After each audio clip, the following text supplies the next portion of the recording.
Hey guys, welcome to the video. Today we're going to be looking at another best in slot guide for an assault carbine. More specifically, we're going to be covering the Semenov Carbine OP-SKS.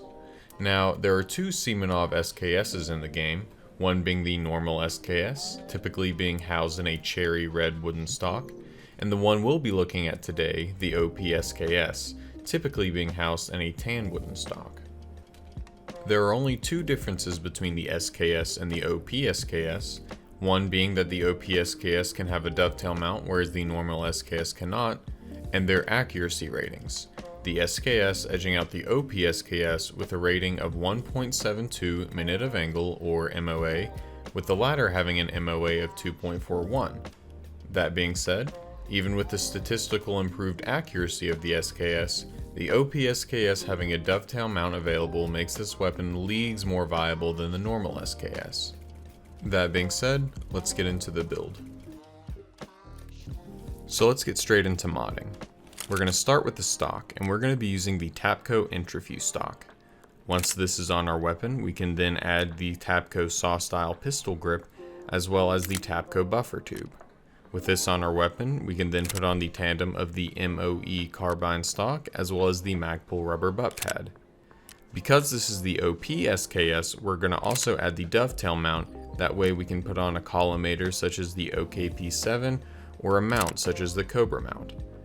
I prefer the SKS suppressed, so I'm going to be using the Hexagon SKS sound suppressor.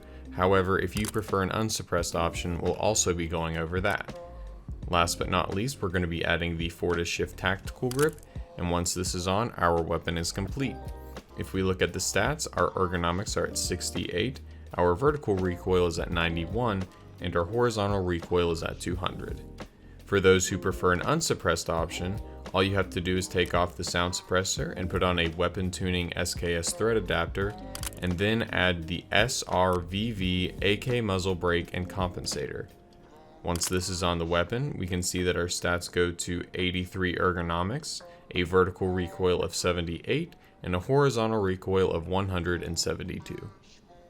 As mentioned before, I prefer to have the OP-SKS suppressed, as I believe this weapon shines when it's used at range, so the reduction to recoil is far less important to me as making sure enemies have a harder time picking up on my location. However, you use the weapon as you see fit.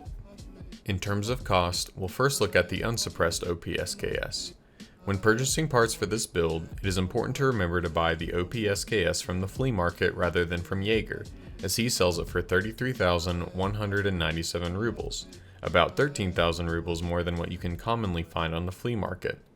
With this being taken into consideration, the total cost of this weapon floats around 80,000 to 85,000 rubles. Next up, we have the suppressed OP-SKS. Similar to the unsuppressed build, it is important to remember to purchase the OP-SKS off of the flea market in addition to the Hexagon SKS suppressor, as Level 3 Skier sells this muzzle device for 50,456 rubles, which is typically 15,000 to 20,000 rubles more expensive than simply purchasing it off of the flea market. With this taken into consideration, the total cost of this weapon is in the range of 100,000 to 110,000 rubles.